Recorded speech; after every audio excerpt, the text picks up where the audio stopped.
Bonjour à toutes et bonjour à tous. Intéressons-nous dans cette vidéo à la notion de dosage par étalonnage et par titrage.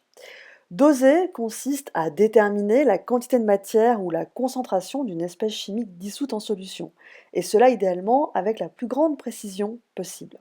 L'espèce chimique dissoute en solution est l'espèce chimique titrée une fois qu'on a trouvé sa concentration, ou encore l'espèce chimique attitrée quand on s'apprête à déterminer cette concentration. Deux types de dosage étudiés dans cette vidéo. Le premier type, c'est le dosage par étalonnage, qui est une méthode que vous avez déjà pratiquée logiquement en classe de première S. De quoi s'agit-il? Il faut que l'espèce chimique attitrée soit caractérisée par une grandeur physique. Exemple de grandeur physique, l'absorbance, si l'espèce chimique est colorée. On peut penser aussi à la conductivité, grandeur physique que nous étudierons prochainement, si l'espèce chimique donc est ionique. On a besoin aussi, pour faire un dosage par étalonnage, de toute une gamme de solutions contenant la même espèce chimique que celle étudiée, que celle attitrée, mais de concentrations différentes et connues, en vue de tracer une droite d'étalonnage qui consiste à tracer la grandeur physique en question, mesurée, en fonction de la concentration de ces solutions de concentrations différentes.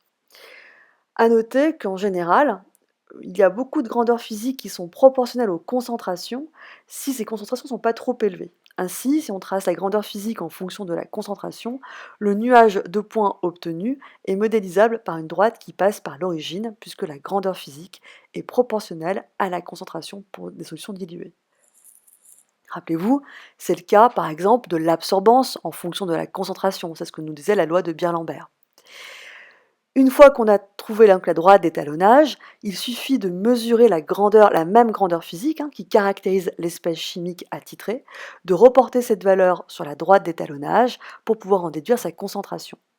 Cette méthode est une méthode dite non destructive, tout simplement parce que la quantité de matière d'espèce chimique attitrée n'est pas modifiée. Cette espèce chimique n'est pas consommée lors de la mesure de la grandeur physique la caractérisant. Alors je vous propose un petit exemple pour vous rafraîchir la mémoire. Intéressons-nous à la concentration des ions permanganate dans l'antiseptique d'Aquin.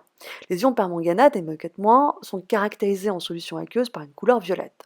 On peut donc procéder par un dosage par étalonnage par spectrophotométrie en mesurant l'absorbance. Mais comme il s'agit d'ions, on pourrait aussi envisager, pourquoi pas, un dosage par étalonnage axé sur la conductivité de cette solution. Alors on va rester sur un dosage par absorbance. Il faut donc qu'on dispose d'une solution mère contenant la même espèce chimique que celle dont on souhaite connaître la concentration, ici les ions permanganate. On procède à des dilutions successives pour obtenir des solutions phi de concentrations différentes et connues. Ici, comme l'espèce chimique étudiée est colorée, il se trouve que l'ensemble de la gamme des solutions phi correspond à ce qu'on appelle une échelle de teinte. On mesure l'absorbance de ces différentes solutions phi, dont les concentrations ne sont pas trop élevées. Ainsi, on peut tracer la droite d'étalonnage absorbance en fonction de concentration. L'absorbance et la concentration sont donc proportionnelles, c'est ce qu'on a rappelé la loi de Beer-Lambert, puisque donc les solutions étudiées ne sont pas trop concentrées. On trace la droite d'étalonnage, on mesure l'absorbance des ions permanganate dans le d'Aquin et on reporte cette valeur sur la droite d'étalonnage pour en déduire la concentration recherchée. Donc j'espère que cela vous rappelle des bons souvenirs. Dosage par étalonnage donc. Autre technique de dosage, le dosage par titrage. Cette fois, il y a une différence notable avec la méthode précédente. En effet, le dosage par titrage met en jeu une réaction chimique qui est caractérisée par 3 items. Elle doit être totale, donc comprendre pas équilibrée, donc tous les réactifs introduits à un moment donné doivent être entièrement consommés, rapide et unique, c'est-à-dire qu'il n'y a pas d'autres réactions chimiques qui doivent interférer avec cette réaction de titrage. Deux réactifs en guise de deux acteurs principaux, l'espèce chimique attitrée, quand je mets EC c'est l'espèce chimique au fait, donc l'espèce chimique attitrée de concentration inconnue de fait, et puis un autre réactif qui va être qualifié de réactif titrant, lui de concentration connue. L'expérience se réalise en général avec une burette graduée dans laquelle on va mettre le réactif titrant, que l'on va introduire progressivement dans un récipient qui peut être type Erlenmeyer, contenant l'espèce chimique attitrée, et un barreau est monté. En effet, ce dispositif est placé sur un agitateur magnétique pour que le barreau puisse bien mettre en contact les deux réactifs, titrant d'une part et titré d'autre part. À noter qu'un tel dosage peut être aussi suivi par des mesures particulières de grandeur physique, comme par exemple le pH. À ce moment-là, l'Erlenmeyer, le col est trop étroit pour pouvoir introduire une sonde de mesure. On préférera utiliser à ce moment-là un bécher. Le raisonnement reste le même. Si vous vous rappelez de la vidéo relative avec les petits carrés colorés, vous voyez très bien l'analogie, à mon avis. Le réactif titrant va être introduit progressivement en contact avec le réactif titré. Tant que le réactif titrant est en défaut, eh bien, le réactif titré reste en excès. Et à un moment donné, on va introduire une quantité de matière du réactif titrant qui va être telle que les deux réactifs, titrant et titré, sont entièrement consommés. On aura alors atteint l'équivalence. L'équivalence d'un titrage est atteinte lorsque les deux réactifs, titré et titrant, sont introduits dans les proportions stoichiométriques. Les deux réactifs sont alors entièrement consommés à ce moment précis. À noter qu'avant l'équivalence, c'est le réactif titrant qui est en défaut. Après l'équivalence, le réactif titrant est en excès. Donc à l'équivalence, juste avant et juste après, on observe un changement de réactif limitant.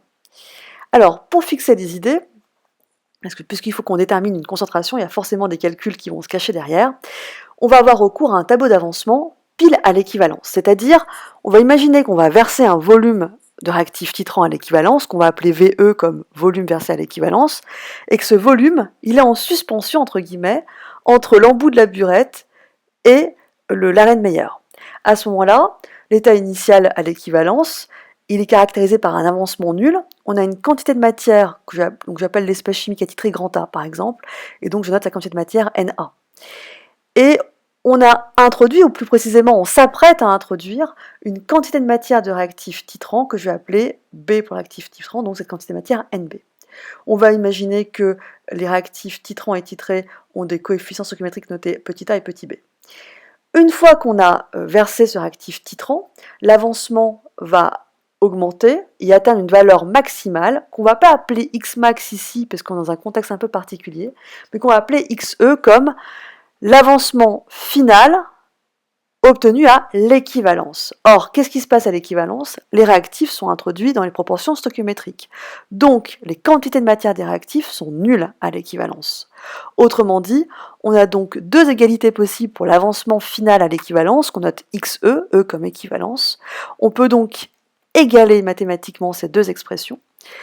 Et à partir de là, le problème est terminé. En effet, la quantité de matière de l'espèce titrée est égale à sa concentration fois son volume introduit dans l'Erlenmeyer, et la quantité de matière du réactif titrant est égale à sa concentration connue fois le volume versé à l'équivalence. Donc typiquement, on connaît le volume qu'on a prélevé du réactif attitré et introduit dans l'Erlenmeyer ou un bécher. On connaît la concentration du réactif titrant. On a mesuré le volume versé à l'équivalence.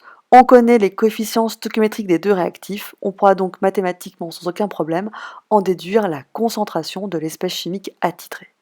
Alors à noter que c'est une méthode qui est assez rapide à mettre en œuvre, mais à la différence du dosage par étalonnage, c'est une méthode destructive, c'est-à-dire que la quantité de matière du réactif titrant, forcément, va être modifiée à la fin de ce dosage.